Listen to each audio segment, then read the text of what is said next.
ಶಿವಕುಮಾರ್ ಅವರ ಬಣದಿಂದ dinner party ಆಯೋಜನೆ ವಿಚಾರಕ್ಕೆ ಸಂಬಂಧಪಟ್ಟಂತೆ ಊಟಕ್ಕೆ ಕರೆದಿದ್ರು, ಊಟಕ್ಕೆ ಹೋಗಿದ್ವಿ. 40ಕ್ಕೂ ಅಧಿಕ ಶಾಸಕರು ಕೂಡ ಒಂದೇ ಕಡೆ ಸೇರಿದ್ವಿ ಅಂತ ದಾವಣಗೆರೆಯಲ್ಲಿ ಶಾಸಕ ಶಿವಗಂಗಾ ಬಸವರಾಜ್ ಅವರು ಹೇಳಿಕೆಯನ್ನ ಕೊಟ್ಟಿದ್ರು. ಈ ಒಂದು ಹೇಳಿಕೆಗೆ ಈಗ ಪ್ರತಿಕ್ರಿಯೆಗಳು ವ್ಯಕ್ತವಾಗ್ತಾ ಇದ್ದಾವೆ. ನಾವು ಯಾವುದೇ ಕಾರಣಕ್ಕೂ ದೆಹಲಿಗೆ ಹೋಗೋದಿಲ್ಲ. ಡಿಕೆಶಿ ಸಿಎಂ ಆಗುವ ವಿಚಾರಕ್ಕೆ ಹಿನ್ನಡೆ ಆಗ್ತಿಲ್ಲ. ಎಲ್ಲ ಒಳ್ಳೇದಾಗುತ್ತೆ. ಹೈಕಮಾಂಡ್ ತೀರ್ಮಾನ ಮಾಡಿದ್ರೆ ಹಿಂದೆ ಆಗುತ್ತೆ. ಮನಃಪೂರ್ವಕವಾಗಿ ಹೈಕಮಾಂಡ್ ತೀರ್ಮಾನಕ್ಕೆ ನಾವು ಬದ್ಧರಾಗಿರ್ತೀವಿ ಅಂತ ದಾವಣಗೆರೆಯಲ್ಲಿ ಶಾಸಕ ಶಿವಗಂಗಾ ಬಸವರಾಜ್ ಅವರು ಹೇಳಿದ್ದಾರೆ.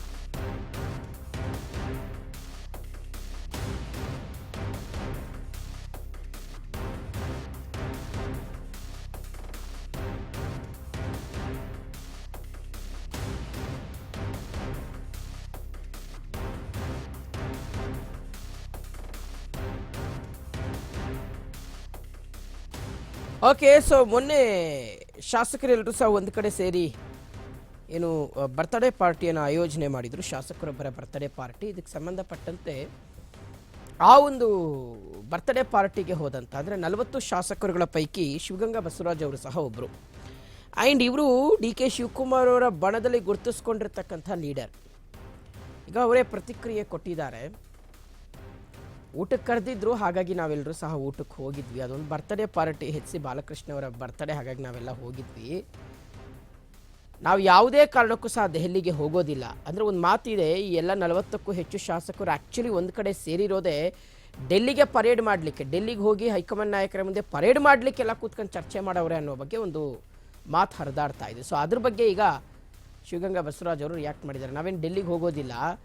ಡಿಕೆಶಿ ಸಿಎಂ ಆಗುವ ವಿಚಾರಕ್ಕೆ ಏನು ಹಿನ್ನಡೆ ಆಗ್ತಾ ಇಲ್ಲ. ಎಲ್ಲವೂ ಒಳ್ಳೇದಾಗುತ್ತೆ. ಹೈಕಮಾಂಡ್ ತೀರ್ಮಾನ ಮಾಡಿದ್ರೆ ಇವತ್ತೇ ಅದು ಆಗೋಗುತ್ತೆ. ಮನಃಪೂರ್ವಕವಾಗಿ ಒಮ್ಮತದ ಒಂದು ಮನಸ್ಸಿನಿಂದಲೇ ಹೈಕಮಾಂಡ್ ಏನೇ ನಿರ್ಧಾರ ತಗೊಂಡ್ರು ಅದೆಲ್ಲದಕ್ಕೆ ನಾವು ಬದ್ಧರಾಗಿರ್ತೀವಿ ಅಂತ ಶಿವಗಂಗಾ ಬಸವರಾಜ್ ಅವರು ಪ್ರತಿಕ್ರಿಯೆಯನ್ನು ಕೊಟ್ಟಿದ್ದಾರೆ.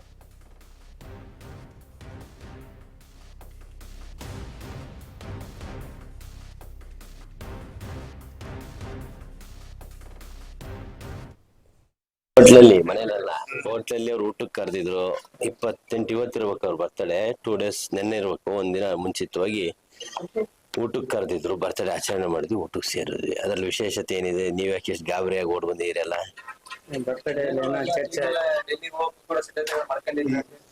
ಯಾವ್ದು ಡೆಲ್ಲಿ ಇಲ್ಲ, ಏನೂ ಇಲ್ಲ. ನಮ್ಮ ವೈಯಕ್ತಿಕ ಕೆಲ್ಸಗಳಿದ್ರೆ ಯಾವಾಗಲೂ ಹೋಗಿದೀವಿ, ಮುಂದೆ ಹೋಗ್ತೀವಿ. ಬೇರೆ ವಿಶೇಷ ಅರ್ಥ ಅದ್ರಲ್ಲಿ ಕಲ್ಪಿಸೋದ್ ಬೇಡ. ಪದೇ ಪದೇ ಸೆಟ್ ಬ್ಯಾಕ್ ಆಗ್ತಾ ಇದೆ. ಯಾವ್ದು ಸೆಟ್ ಬ್ಯಾಕ್ ಇಲ್ಲ, ಏನೂ ಇಲ್ಲ. ಎಲ್ಲ ಪೂರ್ವಕವಾಗಿದೆ, ಒಳ್ಳೇದಾಗ್ತದೆ. ಸಮಯ ಬರ್ಲಿ. ನಾವ್ ಯಾವ್ದು ಡೆಡ್ಲೈನ್ ಯಾವತ್ತೂ ಕೊಟ್ಟಿಲ್ಲ. ನಾನು ಡೆಡ್ಲೈನ್ ಕೊಡೋದು ಇಲ್ಲ. ಹೈಕಮಾಂಡ್ ತೀರ್ಮಾನ ಮಾಡಿದ್ರೆ ಇವತ್ತೇ ಎಲ್ಲದೂ ಆಗ್ತದೆ.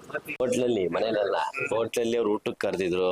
28 ಇವತ್ತಿರ್ಬೇಕು ಅವ್ರ ಬರ್ತಡೇ. 2 ಡೇಸ್ ನೆನ್ನೆ ಇರ್ಬೇಕು. ಒಂದಿನ ಮುಂಚಿತವಾಗಿ ಊಟಕ್ಕೆ ಕರೆದಿದ್ರು. ಬರ್ತಡೇ ಆಚರಣೆ ಮಾಡಿದ್ವಿ, ಊಟಕ್ಕೆ ಸೇರಿದ್ವಿ. ಅದ್ರಲ್ಲಿ ವಿಶೇಷತೆ ಏನಿದೆ? ನೀವ್ ಯಾಕೆ ಎಷ್ಟು ಗಾಬರಿಯಾಗಿ ಓಡ್ ಬಂದಿರಲ್ಲ?